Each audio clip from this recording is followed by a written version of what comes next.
안녕하세요 여러분. 대구카톨릭대학교의 김정윤 교수입니다.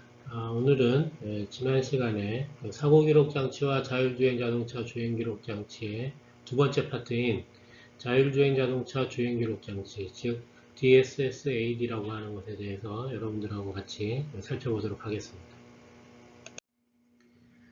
오늘 말씀드릴 내용은 자율주행 자동차의 사고, 그리고 일반 차량의 사고와 어떤 차이가 있는지, 다른 점이 어떤 것인지에 대해서 말씀을 드리고, 이러한 자율주행 자동차의 사고에 관련돼서 어떻게 우리가 어떤 방법론으로 접근해서 이 사고를 분석하고 이 사고에 대해서 대처 방안을 세울 것인지에 대한 연구 프로젝트가 독일에서 있었습니다. 이제 페가수스 프로젝트라고 하는데 여기에 대해서 제가 간단히 말씀드리고요. 그런 자율주행 자동차의 사고 분석을 하기 위한 여러 가지 방법론 중에서 이제까지 나온 여러 방법론 중에서 가장 많은 게 시나리오 기반으로 하는 게 낫다고 해서 나온 방법론에 대해서 제가 간단하게 말씀드리겠습니다. 그리고 오늘의 주제인 자율주행 정보 기록 장치 DSSAD에 대해서 어떻게 개발이 이루어지고 있는지, 어떤 연구가 진행되고 있는지에 대해서 말씀드리고, 그 법규 및 규제 현황과 이러한 사고에 대한 어떤 또 다른 관련된 법규들이 있는지에 대해서 여러분들하고 얘기를 해보고자 합니다. 잘 아시겠지만 자율주행 자동차는 운전자가 주행을 관여하지 않고 자동차 스스로 운전을 해야 되기 때문에 주행을 해야 되기 때문에 일반 자동차에 비해서 굉장히 많은 장비들이 설치되어 있습니다. 특히 이런 장비들이 하는 기능들에 따라서 우리가 이제 분류를 하게 되면 자동차가 이제 주행을 하기 위해서 인지를 해야 되겠죠. 현재 주행 환경, 주행 상황에 대해서 인지를 하고 그 다음에 주행을 하기 위해서 현재 인지된 상황에 대해서 어떤 판단을 해야 될 겁니다. 경로 생성과 관계되어 있는 판단, 그리고 주행을 하기 위해서 필요한 여러 가지 샤시 부품들, 엔진, 파워트레인에 대한 제어권을 가지고 있어야 되겠습니다. 그리고 어찌됐든 차량의 주행은 사람이 관여하지는 않지만 그 사람은 승객 또는 운전자의 형태로 차 안에 탑승을 하고 있기 때문에 차량이 주행하면서 발생할 수 있는 여러 가지 위험 요소나 사고 유발 요소 같은 것들에 대해서 차량에 탑승하고 있는 사람에게 전달할 수 있는 기능들이 필요할 겁니다. 그래서 우리가 휴먼맨 인터페이스라고 하는 HMI 기능 같은 것들이 있겠죠. 그리고 차량이 이제 주행하면서 앞에서 말씀드렸던 여러 가지 정보들을 가지고 있을 텐데 그러한 정보들, 그리고 앞에서 사용하고 있는 여러한 장치들, 센서 액추에이터에 들어가는, 그리고 센서 액추에이터들을 제어하게 되는 이슈에서 사용하는 데이터들이 오염이 되거나 해킹을 당하게 됐을 때 주행에 있어서 큰 문제가 발생할 수 있기 때문에 이러한 것들에 대한 보안 같은 문제들, 또 사고가 발생했을 때 사고 기록 장치 같은 것들에 대한 여러 가지 장치들이 자율주행 차에는 포함이 됩니다. 그래서 일반적으로 우리가 운전자가 사람이 운전하는 차에 비해서 굉장히 많은 수의 센서 액추에이터 이슈들이 들어가 있기 때문에 실제로 자율주행차가 주행을 하면서 생성해내고 만들어내고 그리고 그것도 이제 관리해야 되는 데이터들의 수는 굉장히 많은 거예요. 그러니까 단순히 산술급수적으로 는다기보다는 기하급수적으로 늘어난다라고 생각하시는 게 맞을 것 같습니다. 우리가 자율주행 기능에 여러 가지 기능들이 있습니다. 그렇죠? 여러 가지 기능들이 있고 지금 레벨 3 단계의 자율주행 차가 시판이 되고 있는데 이러한 레벨 3 단계의 자율주행 차 또는 레벨 3에 준하는 ADAS 기능들을 탑재하고 있는 자율주행 차가 주행을 하면서 사용하는 여러 가지 센서에서 들어오는 정보, 그러니까 도로 정보 또는 다른 차와의 정보, 그 다음에 여러 가지 환경 정보 같은 것들이 어떻게 들어오고 그런 것들을 어떻게 판단해서 차량이 주행하고 있는 차선 변경을 어떻게 하는가 라고 하는 것이 아마 지금 그 레벨 3 단계의 자율주행 자동차에서 우리가 볼 수 있는 그냥 자율차 같은 자율주행의 가장 대표적인 기능이 아닐까 싶습니다. 그래서 자율주행 기능이 여러 가지가 있지만 지금 이제 보시고 있는 이 동영상이 그 이베이시브 스티어링 어시스트라고 해서 앞에 사고가 났거나 아니면 뭐 차량이 차선 변경으로 들어왔을 때 이러한 사고를 회피하기 위해서 조향 장치에 즉 차량의 그 스티어링 휠에 붙어 있는 MDPS의 ECU에 신호를 줘서 차선 변경을 하게 되고, 차선 변경을 하면서도 차량의 자세가 뭐 전복이 된다거나 아니면 미끄러진다거나 하지 않게끔 여러 가지 ESP 기능을 이용을 해서 안정적으로 차선 변경을 하고 위험 회피를 하는 이러한 기능들이 지금 탑재되어 있고, 이러한 기능들이 사용이 되고 있죠. 그래서 우리가 그 자율차에서 지금 이제 보고 있는 이 동영상에 가장 이제 뭐 대표적인 기능이다라고 이제 말씀을 드리게 되면, 이러한 기능들을 통해 가지고 우리가 자율차에서 우리가 사용되어야 되는 정보가 또 어떤 것이고, 그리고 이 정보들이 어떻게 활용이 되어야 되고, 만약에 이 차가 사고가 났을 때 이 차가 정말 이렇게 우리가 원하는 자율주행 기능을 제대로 발휘를 했는지, 그 성능을 만족시켰는지, 요구 조건을 만족시켰는지에 대한 판단이 필요할 겁니다. 그래서 그러한 정보들에 대해서 우리가 살펴봐야 되기 때문에 자율주행 기능이 뭐 어떤 기능들이 있는지를 살펴보는 것도 굉장히 중요한 내용이 되겠습니다. 그 자율주행 자동차가 사고가 난 경우가 몇 가지가 이제 뭐 많이 있겠죠. 근데 이제 뭐 발표가 되고 뭐 언론에 나온 것들 몇 가지를 좀 추려봤습니다. 자율주행 자동차 사고는 뭐 2016년 구글에서 난 사고가 이제 첫 번째 사고라고 이제 생각을 하는데, 우리가 알려진 사고로서는요. 이 사거리에서 버스가 지나가고, 버스 차로로 버스가 지나가고 구글의 자율차가 이렇게 감고 있었습니다. 하고 있다가 이 노변에 모래주머니를 발견하고 자율차가 앞에 이제 보여드렸던 그 동영상처럼 위험 회피를 한 거죠. 그래서 경로를 새로 만들어서 왼쪽 차선으로 들어가서 우회전을 하려고 했는데 마침 왼쪽에 있는 이 버스와 부딪히는 사고를 발생을 한 거죠. 이 사고는 자율차 스스로 사고를 낸 첫 사고였고, 사람의 운전 습관을 학습하는 과정에서 발생한 사고로 분석이 됐습니다. 관련해서 동영상을 한번 보시면 지난 1일 구글사의 자율주행 차량이 처음으로 사고를 일으켰다는 보도 전해드렸는데요. 당시 사고 순간이 포착된 영상이 공개됐습니다. 화면은 구글 차량과 부딪힌 버스 안에 탑재돼 있던 2월 14일자 블랙박스 영상입니다. 갓길에 세워져 있던 구글 차가 갑자기 안쪽으로 이동하는 모습이 보입니다. 승객들이 충돌하는 순간 놀라 옆을 돌아봅니다. 버스 운전사 역시 갑자기 뛰어든 차량에 놀라는 표정이 역력합니다. 이후 차를 세운 버스 운전사는 승객들을 모두 하차시켰습니다. 사고를 일으킨 자율주행 차량은 왼쪽 범퍼가 뜯겨졌고, 범퍼의 일부는 버스 문짝에 끼었습니다. 앞서 지난달 29일 구글 측은 해당 사고에 대해 자율주행 차량의 과실을 인정한 바 있습니다. 구글의 자율주행차 프로젝트가 시작된 지 6년 만에 그동안 17차례 사고가 있었지만 구글사가 실제 과실을 인정한 건 이번이 처음입니다. 그래서 이제 이 사고는 이제 자율차가 가지고 있는 그 자율주행 알고리즘에서 차가 이렇게 주행을 하다가 왼쪽으로 차선을 바꾸면 옆에 있는 차가 양보를 할 것이다라는 것을 이제 학습이 이렇게 된 것이죠. 그래서 주행 알고리즘의 문제로 인해서 발생한 사고입니다. 이 사고 말고 두 번째 이제 테슬라 사고는 자율주행 자동차 사고로서는 첫 번째 사망 사고입니다. 2016년 미국에서 발생한 것이고, 이 사고는 조금 좀 복잡하죠. 그래서 사고 분석이 좀 오래 걸렸습니다. 그래서 보면 이 테슬라 차, 파란색이 테슬라 차인데, 교차로에서 차가 주행을 이렇게 하다가 이쪽에서 좌회전해서 들어오는 차량을 발견하지 못하고 부딪히고, 이 차량이 부딪히는 충격으로 이렇게 난간에 부딪히면서 2차 사고, 3차 사고를 발생하고, 그 사고로 인해서 운전자가 사망한 사고입니다.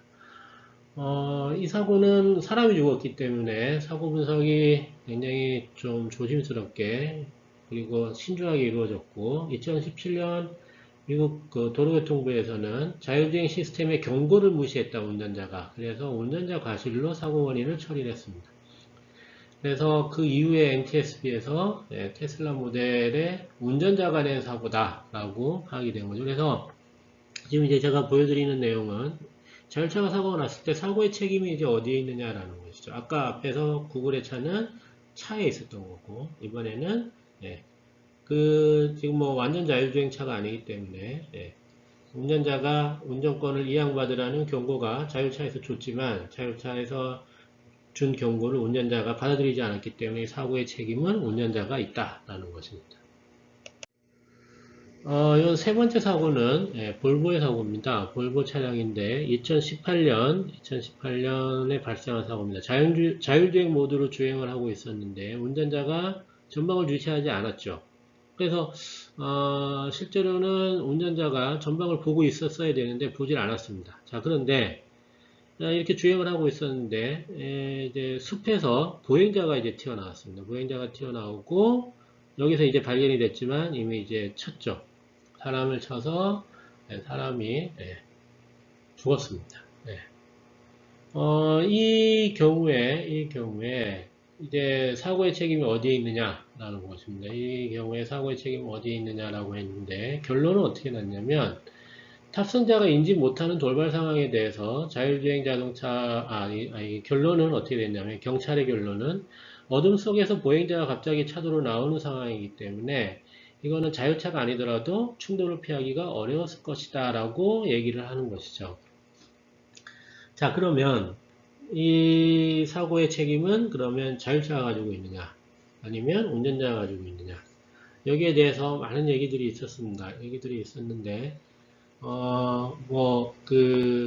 얘기들 중에 말씀을 드리면 자율차라는 것이 이러한 이렇게 돌발 상황에서도 운전자를 보호하고 그 다음에 보행자를 보호해야 되는 기능을 가지고 있는 게 첫 번째 목표라고 하면 그 돌발 상황에 대해서 자율주행 자동차가 제 기능을 하지 못한 게 아니냐라는 얘기들이 많이 나오고 있었습니다. 물론 이제 책임에 있어서는 그 보행자 잘못이 이제 크다라는 이제 판결이 났지만 어쨌든 자율차가 아직은 그 기능을 제대로 못했기 때문에 이런 상황에서도 자율차가 기능을 했어야 되는 거 아니냐, 그 기능을 하기 위해서 굉장히 많은 센서들과 액추에이터들이 달려있는 것이 아니냐라는 그런 얘기들이 있었습니다.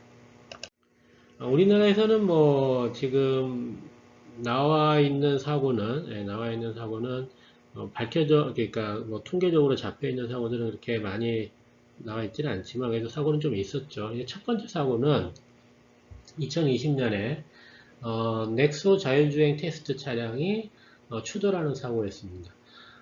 이 사고는 크게 사람이 다치지는 않았지만 차량이 굉장히 크게 파손이 됐기 때문에 언론에 보도가 됐습니다. 그래서 이 사고의 원인을 이제 봤을 때는 자율주행 소프트웨어 로직상의 오류다라는 게 이제 그 조사 결과가 나온 얘기고요. 경로 변경이 발생을 했는데 운전자가 차가 갑자기 급격하게 방향을 트니까 운전권을 자기가 잡아야 되겠다라고 해서 스티어링에 손을 잡고 운전권을 잡았는데 가속 페달에 당황했나 봐요. 그래서 이제 가속 페달과 브레이크 페달을 혼돈해서 밟았다라고 얘기를 증언을 했다고 합니다. 근데 이제 여기에 대해서도 많은 얘기들이 있습니다. 어찌됐든 지금 이제 제가 이제 한 4가지 경우에 대해서 자율주행 자동차의 사고를 이제 말씀을 드렸는데 이 말씀드린 내용은 뭐냐면 운전을 하는 운전자가 그러니까 자율차의 운전은 사람이 운전자가 할 수도 있고 차가 할 수도 있기 때문에 이 사고의 원인을 우리가 파악하거나 책임을 물리기에는 굉장히 많은 경우의 수가 존재하게 됐다는 것이죠. 일반 사람이 운전할 때랑은 또 다른 상황이 벌어지고 있다는 것입니다. 앞에서 이제 보여드렸던 대로 자율자동차가 이제 사고가 피할 수 없다. 사실 이제 자율자동차는 교통사고로부터 사람을 이제 교통사고의 발생률과 교통사고로 인해서 사람의 이제 사망률을 낮추기 위해서 발전된 기술이다라고 말씀드릴 수 있는데 실제로 이제 자율차에서 사고가 나기 시작을 하고 지금 자율자동차가 레벨 2, 레벨 3 단계에서 이러한 일들이 벌어지고 있고, 그 다음에 나중에는 이제 레벨 4, 레벨 5 단계까지 갈 텐데, 이제 그렇게 되면은 이 자율자동차에 탑승한 운전자나 또는 자율자동차 주변에 있는 사람들의 안전을 어떻게 담보할 것이냐라는 것에 대한 얘기들이 많이 얘기가 있었죠. 그래서 자율차 기술이 이제 그 출시가 되면서 여러 가지 ADAS 기능들이 차량에 장착이 되면서 여러 나라에서 또는 여러 자동차 관련된 뭐 기관들이랑 업체들에서 자율차는 그러면 어떻게 차량의 안전, 교통사고 안전을 담보할 것이냐라는 것이죠. 일반 운전자가 운전을 하는 차량의 경우에 사고나 이런 것들은 순전히 운전자가 책임을 지는 그런 상황이지만 자율차는 아까도 계속 이제 말씀드렸던 것처럼 상황이 다르잖아요. 그래서 어떻게 이러한 자동차 사고와 자동차 안전에 대해서 우리가 테스트를 할 수 있겠느냐라는 것들에 대한 연구들이 여러 나라에서 진행이 됐습니다. 그 중에서 이제 가장 대표적인 것이 2016년부터 독일의 그 연방기구인 이코노믹 어페어 에너지라는 기구에서 프로모션을 받고 그 2019년까지 진행이 된 약 3년 반 정도 이제 진행이 됐죠. 그리고 독일에 있는 자동차 회사, 그 다음에 자동차 연구기관, 모험회사 이렇게 17개의 파트너들이 참가한 페가수스 프로젝트가 시작이 됐습니다. 이 페가수스 프로젝트는 여기에서 보여준 것처럼 어떤 그 시나리오와 시츄에이션을 토대로 해서 고도로 자율주행 기능을 가진 차들이 출시되기 이전에 시나리오와 시츄에이션에 기반한 우리가 이제 이 차량의 시험, 평가 이런 것들에 대한 기준을 세우는 프로젝트였습니다. 그래서 이 페가수스 프로젝트를 통해서 독일의 뭐 이제 도로죠. 독일 도로를 기반으로 해서 차량의 속도가 0부터 시속 130km까지 발생할 수 있는 여러 가지 사고에 대한 시나리오, 테스트 시나리오, 평가와 인증에 대한 시나리오 108가지를 이 프로젝트를 통해서 제안을 하게 됩니다. 아까 이제 말씀드린 내용들을 이제 그 페가수스 프로젝트에서 나온 팜플렛이나 이런 보도자료 같은 것들에서 보시면 이제 이렇게 되어 있고요. 그래서 이 보시면, 페가수스 프로젝트에서 제안한 방안은, 자율주행 기능을 가진 자동차의 뭐 이제 시험 평가, 그리고 안전성 평가 같은 것들, 기능 평가, 안전성 평가를 하는 방법들에 대한 약간 108개의 시나리오를 만들었다고 말씀드렸는데, 그 108개의 시나리오가 어떤 기준으로 만들어졌냐면, 실제 자율주행차가 운전하는 도로 환경을 레이어 1부터 레이어 6까지 나눠서 이 레이어 6 안에 각각의 환경에 해당되는 주행 시나리오를 만들어내는 것이죠. 그래서 시나리오를 기반으로 한 자율주행 테스트 또는 기능평가라고 이해를 하시면 되겠습니다. 이 레이어는 총 6개가 있는데 첫 번째 레이어는 일반 도로의 형태입니다. 그래서 이 도로가 얼마나 경사가 되어 있고 이 도로의 회전 방향이 어떻게 되어 있고 하는 가장 기초적인 내용의 로드 레벨에 대한 것이 레이어 1이고요. 레이어 2는 이 도로에 여러 가지 이제 교통 사인들이 있겠죠. 뭐 이제 속도 제한이나 아니면 뭐 이제 주의 표시를 하는 도로교통 표지판들이 있을 겁니다. 이제 그런 것들이 표시가 돼서 우리가 운전을 할 때 이런 표지판들을 의식을 하고 이런 것들이 운전에 참조가 돼야 되겠죠. 그래서 이제 트래픽 인프라스트럭처가 들어가 있는 게 레이어 2가 되겠습니다. 레이어 3는 돌발 상황입니다. 그래서 실제적으로 우리가 차량을 주행을 할 때 이 레이어 2까지만 하면은 지도상의 이 모든 것들을 다 GIS 정보를 통해 가지고 저장을 해 놓으면 경로 생성이나 이런 것들이 한번 생성이 된 다음에 그 경로를 따라가기만 하면 되죠. 근데 레이어 3부터 이 돌발 상황이 나오기 시작하는 것이죠. 갑자기 도로에 대한 정비나 또는 지금 도로 보수 정비나 이러한 불가피하게 벌어지는 일들을 이제 고려해야 되는 상황들이 생깁니다. 그래서 이벤트가 들어가기 시작을 합니다. 레이어 4가 되면 이러한 이벤트들이 서 있는 것이 아니라, 그러니까 제한된 구간 안에서 도로 포장을 한다거나 이런 것이 아니라 움직이는 장애물들이 나타나기 시작하는 것이죠. 사람이 뛰어들어온다거나 아니면 야생동물 출몰 지역이나 뭐 이런 것들이 또는 자동차가 뛰어들어온다거나 뭐 이런 것들이 나타나는 게 레이어 4가 되겠습니다. 이게 좀 더 위험 상황이 많아지는 것이죠. 레이어 5는 기상 환경까지 고려한 상황입니다. 그래서 똑같은 길이라도 우리가 그 악천후가 있다거나 뭐 이런 경우에는 어떻게 또 될 것인가. 우리가 자율차에서 많이 사용하는 뭐 거의 기본적으로 사용하는 센서라고 하는 라이더 같은 경우에 바깥에서 들어오는 주변 환경의 빛의 양에 따라서 라이더의 성능이 또 크게 달라지거든요. 이런 것들까지 이제 고려를 해야 되는 상황인 거죠. 그 다음에 이제 레이어 6가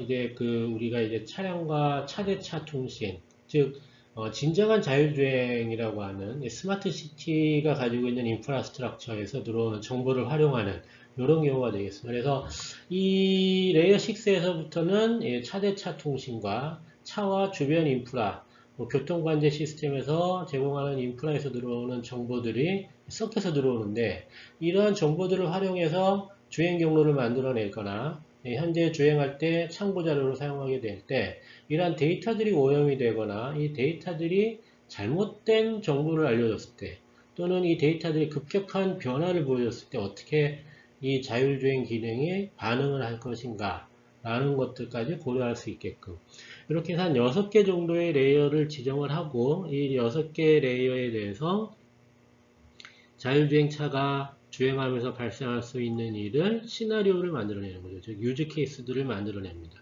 그래서 이 시나리오가 많으면 많을수록 보다 많은 경우의 수에 대한 그 자율주행 기능의 검증이나 기능 평가 같은 것들이 가능한 것이고요. 그래서 이런 것들의 토대를 잡은 것이 페가수스 프로젝트의 큰 의미가 아닌가라는 얘기를 하고 있죠.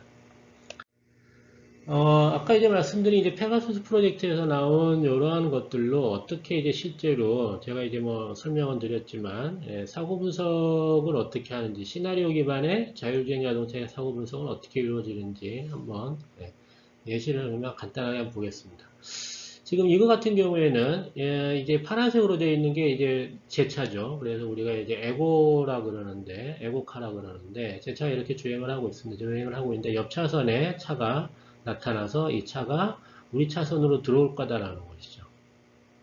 자, 그러면 이 차가 이제 무빙 오브젝트입니다. 그렇죠? 내 차가 주행을 하는데 이 차는 장애물이 되는 것이죠. 근데 장애물이 서 있는 장애물이 아니라 움직이는 장애물이 되는 것이고 이 차가 어느 시점에서 이 시점 어느 시점에서 들어올 것이냐에 따라서도 또 달라지는 경우가 되겠습니다. 그래서 우리가 이제 차선 변경을 하거나, 우리가 이제 거꾸로 우리가 이게 이제 에고차라 그러면 지나가고 있는 차를 어떻게 추월할 것인가에 대한 판단도 해야 되겠죠. 그래서 이런 것들에 대한 우리가 이제, 아까 그래서 제가 자율주행 차량의 여러 가지 기능들 중에 ESA 기능에 대해서 이제 그 영상을 이제 봤었던데, 이러한 것들이 이제 가장 기본적인 자율주행의 기능들이고, 이러한 자율주행의 기능에 있어서도 이렇게 많은 경우의 수가 존재하고, 이 경우의 수에 따른 시나리오가 생성이 될 것이고, 그 시나리오에 대한 우리가 이제 자율주행 기능의 성능이나 뭐 여러 가지 판단을 테스트할 수 있는 것들을 이제 해야 된다는 것이죠. 자, 여기에 이제 우리가 뭐, 예를 들어 도로가 여기서 끊깁니다. 3차로 도로에서 2차로로 이제 바뀌었을 때, 이쪽 차로가 이제 없어지게 되면, 이 차가 이렇게 들어오는 것이죠. 자, 이런 경우에는 이 차로가 없어진다는 정보는 내 차에 기본적으로 들어가 있는 정보잖아요. 그렇죠? 차에 기본적으로 들어가 있는 정보에서 주행 경로가 만들어지고 그 주행 경로에 대해서 주행 속도랑 이런 모든 것들이 뭐 도로 표지판, 속도 표지판, 뭐 이런 표시판에 의해서 다 정보가 입력이 되어 있는데 이 와중에 이 차가 이렇게 들어올 때는 어떻게 내 차가 방어 운전을 또는 뭐 그 상대편에게 주의 운전을 시킬 것인가에 대한 로직이나 아니면 가지고 있는 로직에 대한 성능 평가가 이루어져야 되겠죠. 이 경우는 앞에서 봤던 이 도로가 없어지는 이 표지가 사실은 이제 공사 때문에 벌어지는 것이죠. 그래서 레이어 2와 레이어 3에 해당되는 시나리오가 되겠습니다. 또는 뭐 눈이 갑자기 내린다거나 하면 레이어 5가 들어가는 시나리오가 되겠습니다. 그래서 똑같이 차가 이제 차량이 추월하는 그 경우에 대해서도 자율주행 기능을 평가하거나 시험 성능을 판단하기 위해서는 굉장히 많은 경우의 수들이 있고 그 경우의 수들을 좀 체계적으로 시나리오를 만들어내기 위해서 이러한 6개의 레이어들을 지정을 했다라고 이해를 하시면 되겠습니다. 그래서 드리고 싶은 말씀은 자율차의 자율주행 기능의 성능 평가, 그 다음에 안전성 평가를 위해서는 굉장히 많은 시나리오 기반의 사고 분석, 사고 예상 분석이죠. 사고 분석이나 주행 분석 같은 것들이 필요하다라는 겁니다. 아까 레이어 6에서 여러 가지 이제 주변의 정보들, 차량에서 V2X에 해당되는 정보들이 들어온다라고 이제 말씀을 드렸는데, 이제 그러한 정보들이 이제 어떻게 들어올 것이냐, 실제로 그러면 그러한 정보들이 들어오는 건 맞느냐라고 하면, 우리가 이제 CITS라는 이런 인프라, 스마트 시티와 관계되어 있는 CITS 환경에 관한 여러 가지 정부 사업과 기반 구축 사업들이 벌써 다 이루어졌습니다. 그래서 많은 지역에서, 많은 시범 지역에서 자율차가 운행을 할 때 VTX 기능을 활용할 수 있는 이러한 CITS, 차세대 ITS라고 하는 CITS라고 하는 이러한 인프라들이 설치가 되고 시험적으로 지금 운영이 되고 있습니다. 그래서 아까 보여드렸던 그 레이어 6에 대해서도 시나리오가 만들어져 있고 그 자율주행 차가 어떻게 작동을 하는지, 어떻게 운행을 하는지, 또 어떤 상황이 발생하는지 것들에 대한 연구가 진행이 되고 있습니다. 이 CITS를 우리가 고려를 하게 되면 자율주행 차가 주행을 할 때 다양한 주변 환경과 통신을 하게 되거든요. 그래서 이 과실의 대상이 아까 말씀드렸던 차 또는 차에 탑승하고 있는 운전자 이외에 교통정보센터나 인프라 차량 제조사 등도 될 수가 있습니다. 그래서 그 차량 간 통신에서 잘못된 정보가 들어와가지고 내가 주행 경로를 잡았다가 사고가 났다. 그럼 이제 이 사고의 책임이 어디에 가 있냐라는 것이죠. 또는 차량과 인프라 간 통신에서 정보가 잘못 들어갔거나 아니면 이제 기지국에서 들어오는 정보가 어느 순간 끊겨가지고 정보를 못 받아가지고 앞에 사고가 난 걸 못 받았을 때 이 사고는 또 어떻게 할 것이냐. 이런 또는 앞에 돌발 상황이 났는데 이 인프라 장치에서 감지를 못해서 뒷차에 알려주지 못해서 추돌 사고가 났다. 그럼 어떻게 할 것이냐. 물론 이 CITS는 그런 것들을 위해서 개발된 건 아니죠. 이 CITS는 자율주행 차가 보다 좋은 자율주행 성능을 발휘하기 위해서 도로에서 필요한 여러 가지 정보들을 이 차에 제공하기 위해서 한 것이지만 이 제공되는 정보가 또 사고의 원인이 될 수도 있다라는 그 관점에서 보면 이렇다라는 겁니다.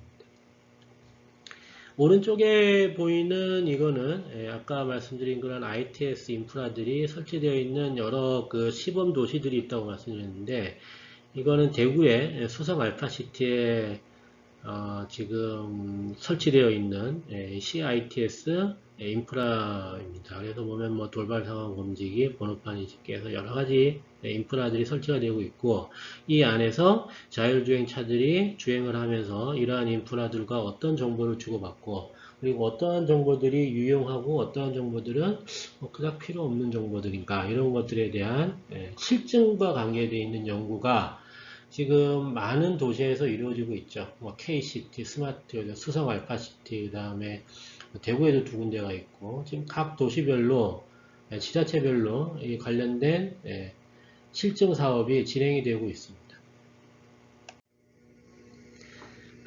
아까도 이제 말씀드렸지만, 자율차에서는 이렇게 인프라에서 들어오는 정보, 그리고 자율차 안에 있는 여러 개의 센서나 액추에이터나 이러한 장치들에서 들어오는 정보들이 있기 때문에 사용되고 있는, 즉, 이게 사용이 전부 다 되지는 않겠지만, 이 자율차에서 사용하겠다고 이 자율차 안에서 흐르고 있는 정보, 데이터들은 그 양이 굉장히 많습니다. 그래서 이 많은 데이터들을 어떻게 관리할 것이냐, 또는 이 데이터들에 대해서 우리가 어떻게 품질을 확보할 것이냐라는 것들이 중요한 얘기가 되겠습니다. 그래서 들어오고 있는 자율차에서 사용되고 있는 이 정보가 물론 이제 양도 많지만 이 정보들이 다른 차량이나 인프라에게 또 정보를 또 줘야 되겠잖아요. 그래서 이제 주는 예, 차에서 들어온 정보가 다른 뭐 차량이나 인프라에 갈 때 보내는 신호의 무결성,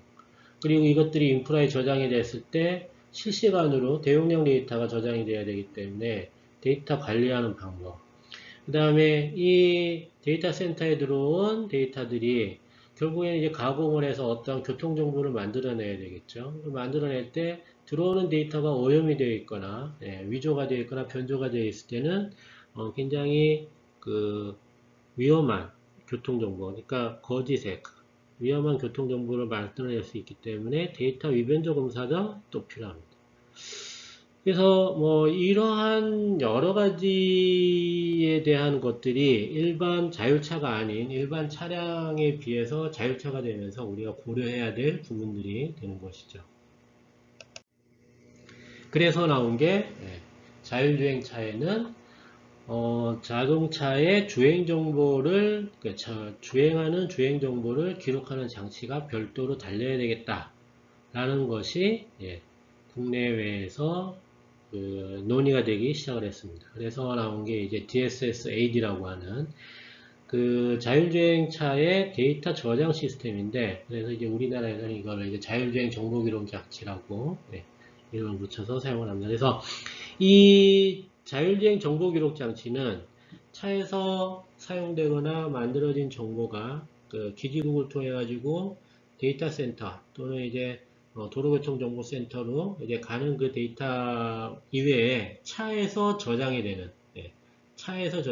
장치를 우리가 이제 DSS-AD라고 합니다. 그래서 이 자율주행 정보 기록 장치는 자율주행 자동차의 사고 및 법규 문제에 대응하기 위해서 자동차의 주행 정보를 기록하는 장치입니다. 그래서 어떻게 보면 앞에서 설명드렸던 EDR과 그 사용 목적과 기능은 뭐 크게 다르지 않지만 EDR과의 어떤 참여성이 된답니다. EDR은 사고가 났을 때 사고가 나기 5초 전까지의 차량 정보와 사고가 난 후 약 0.3초, 0.25초 정도까지의 사고 후 정보 같은 것들을 비휘발성 메모리 저장을 하고 있고, 그런 것들을 이제 저장한 데이터들을 이제 뭐 일정한 시간 간격에 대해서 사고 분석에 사용을 하는 것들이지만, 자율주행 정보 기록 장치는 꼭 사고 조사 분석, 즉 사고 분석에 필요한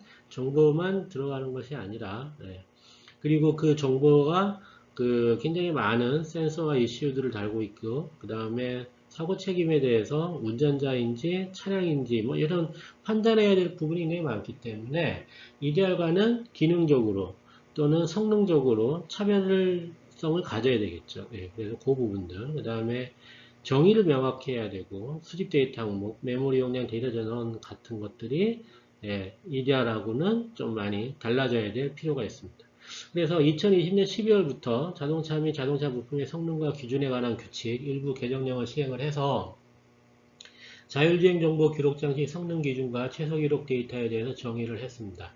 그래서 지금 여기 보시는 4가지 정도로 저장을 했고요. 자율주행 정보 기록 장치는 최소 6개월 이상 2,500건 이상의 기록사항을 저장할 수 있어야 되고, 저장 한계가 도달한 경우에 덮었을 수 있어야 되며, 자율주행 시스템의 작동, 해제 방법, 운전전화 요구 조건 등이 최소 데이터로 기록이 돼야 된다 라는 것들. 여기 부분은 이제 EDR과 같은 내용입니다.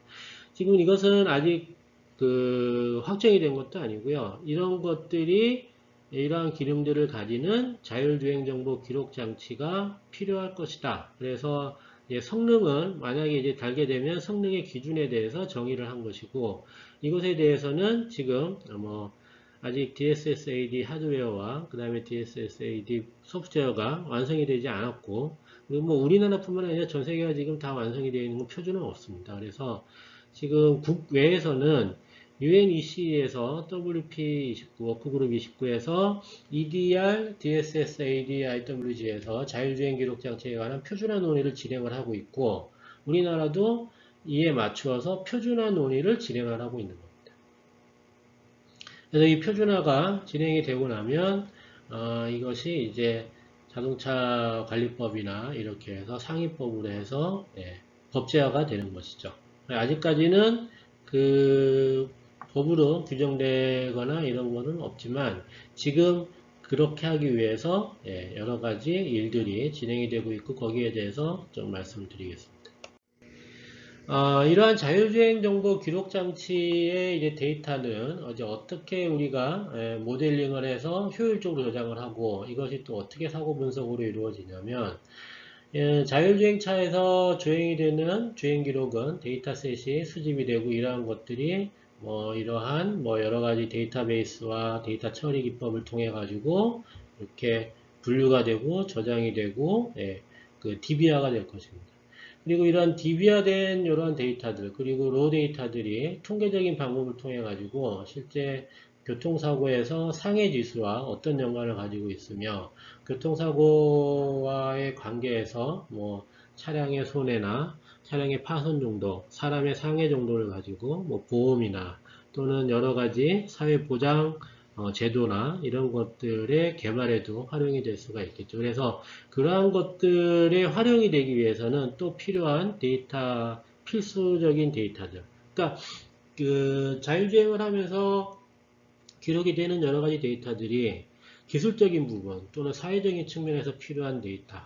이러한 것들로 영역별로 이렇게 딱 산재되어 있지만 이러한 산재되어 있는 데이터들을 이렇게 공통적인 문물을 찾고 그래서 실제로 우리가 자율주행 차에 장착되는 DSS-AD의 공통적이고 필수적인 어떤 데이터 요소를 찾아내고 그리고 그러한 데이터 요소의 포맷을 정하고 활용 방법 등에 대한 방법론 등을 먼저 확인하고 하는 절차들이 지금 진행이 되고 있고 필요한 것이죠.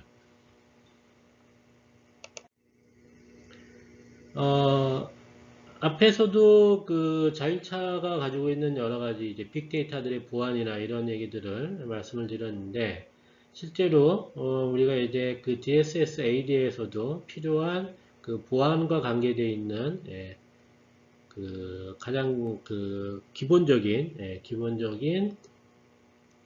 그 내용이 이렇게 되어 있습니다. 그래서 우리나라뿐만이 아니라 전 세계적으로 다 이러한 내용들이 필요하다라는 것들을 지금 얘기를 하고 있죠. 그래서 이 개인정보를 가지고 있기 때문에 데이터를 보호하는 기술이 필요하고요. 그 다음에 악의적인 공격에 대비한 보안 환경을 구축하고 손상 데이터를 복구할 수 있는 포렌식 기술이 또 필요하다라는 것이죠. 그리고 사고조사에 이 DSS-AD의 데이터가 사용이 된다 그러면 이 사고조사의 결과는 결국에는 그 법적 과실 책임을 판단하는 거기 때문에 법적 효력에 대한 얘기가 있어야 됩니다. 그래서 데이터가 그러면 결함이 없는 데이터냐라는 얘기들이 필요하겠죠. 그래서 데이터 무결성을 보장할 수 있는 그런 기술이 필요할 거거든요. 그래서 이러한 얘기들이 지금 보안과 관계돼서는 나오고 있고 관련해서 연구가 여러 회사들이 지금 진행을 하고 있습니다. 제가 업체들을 이렇게 이름을 나열을 하지 못하겠지만 많은 회사들이 이러한 일들을 하고 있다라고 말씀드리겠습니다.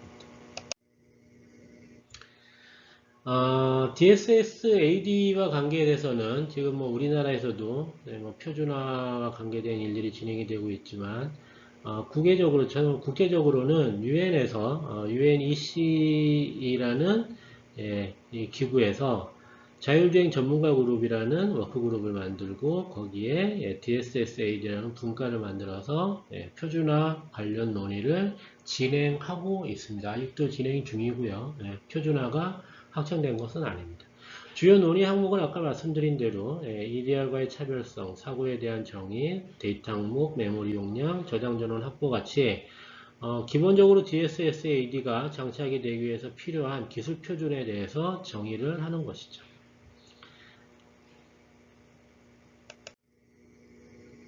현재까지 UNEC에서 그 DSS-AD와 관계되어 있는 표준과 관계되어 있는 동향은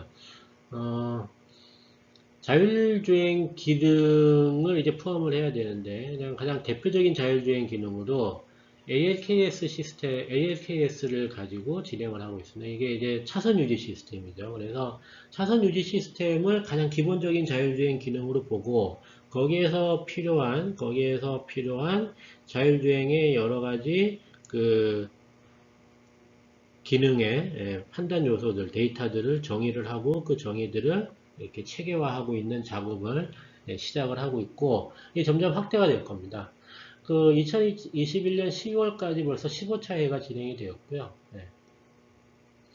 그래서 이 중에서 지금 그 DSS-AD에 들어가야 되는 데이터 항목으로 지금 말이 되고 있는 것들이 이제 ALKS와 관계되어 있는 것들이고 여기 보시면 ALKS의 뭐 상태, 뭐 그 운전권 요구 전환 요구 뭐 이런 것들이 있는데 좀 다음 페이지에서 보시면 그 시스템이 액티베이션 됐느냐, 즉 ALKS가 시스템 액티베이션 됐느냐 또는 만약에 시스템이 디액티베이션이 됐으면 이게 디액티베이션 된 이유가 무엇이냐, 스티어링 컨트롤은 되느냐, 액셀러레이터 컨트롤은 되느냐, 브레이킹은 되느냐, 또는 제어권이 넘어갔느냐, 이런 것들에 대한 판단이 이렇게 들어가는 것이죠. 여기서는 뭐 우리가 EDR에서 봤었던 것들과 비슷한 이러한 항목들이 있지만 자율주행이 들어오면서 이런 그 어떤 기능이 작동을 하느냐,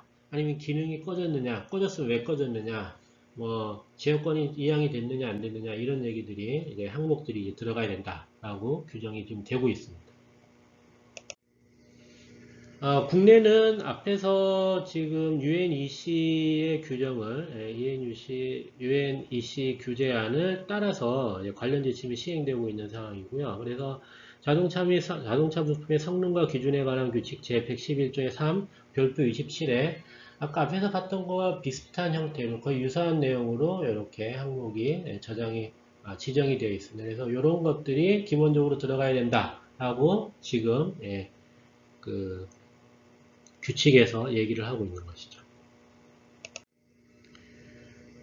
국가별로는 어떻게 하고 있느냐? 뭐 유럽에서는 지금 DSS-AD에 더 넓은 범위의 데이터를 넣어야 되지 않겠냐. 그래서 UNEC보다 더 많은 데이터를 넣어야 되는 거 아니냐라는 얘기를 하고 있고요. 중국에서는 2021년에 자율주행 레벨 3 차량을 대량 생산할 계획이기 때문에 이 수요가 시급하고 요구사항 개발에 기여하기 위해서 많은 그 기구들에 참여하고 있습니다. 프랑스에서는 차량에 기록장치가 장착이 돼야 되는 이유와 그리고 이 기록장치가 어떻게 사용이 돼야 되는지에 대한 작동 조건에 대한 얘기들이 좀 더 구체적으로 이루어지고 있고요. 독일에서는 제어권 전환 알림, 시스템의 기술적 결함이 있는 경우 시스템은 위치 및 시간 데이터를 반드시 저장해야 된다라는 사고 책임을 명확하게 하기 위한 데이터 처리가 좀 이제 그 다른 지역에 비해서 좀 구체적으로 제시되고 있습니다. 일본도 UNEC에서 서브 브랜치로 굉장히 중요한 역할을 하고 있습니다. 영국도 DSS-AD를 통해서 자율주행 시스템의 모니터링과 사고에 대한 책임 소재 판단을 명확히 하겠다라는 얘기를 하고 있죠. 그래서 이 DSS-AD가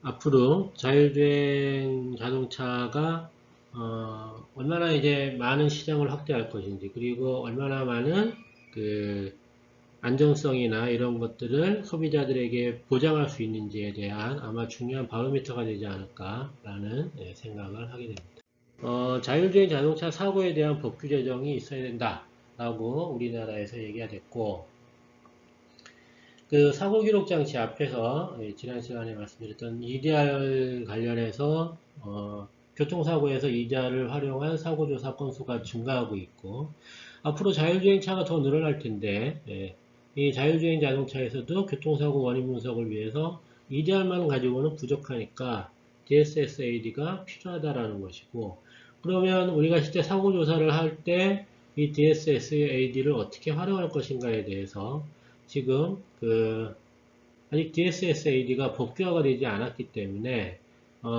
교통사고가 발생했을 때 손해배상 책임 규명을 위해서 국토교통부 산하에 자율주행 자동차 사고조사위원회가 발족이 됐습니다. 그래서 이게 이제 작년부터 활동을 시작을 했고요. 네, 자율주행 자동차 사고조사위에서 그 자율주행 자동차 관련된 사고를 조사하는 일을 하고 있고, 여기에서 그 우리가 이제 말씀드렸던 DSS-AD에 대한 활용이 이루어질 것이라고 기대가 됩니다.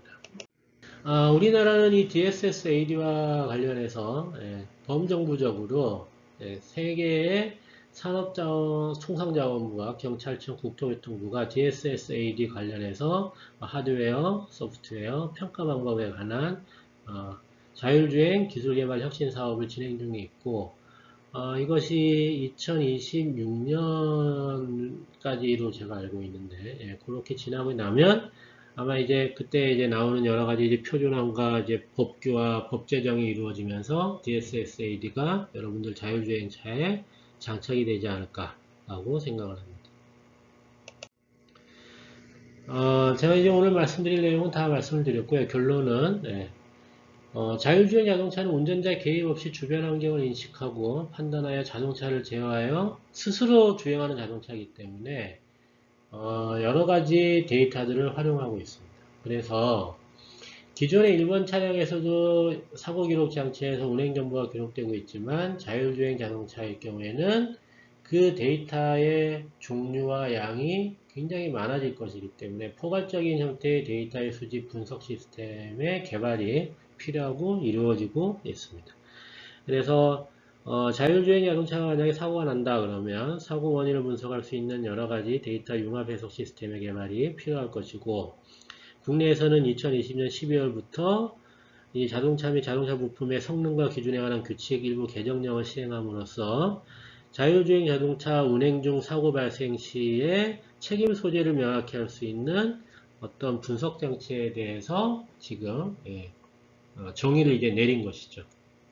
그래서 국내외적으로 뭐 여러 가지 표준화과 법규가 제정되기 위해서 많은 활동이 벌어지고 있는데 아마 이제 가장 대표적이고 가장 이제 제너럴하게 사용되는 것이 UNEC의 WP29가 아닌가 싶습니다. 그래서 여기서 지금 진행되고 있는 여러 가지 논의되고 있는 내용들대로 우리나라랑 여러 다른 나라에서 표준화과 법규 제정을 하기 위한 노력들이 진행이 되고 있습니다.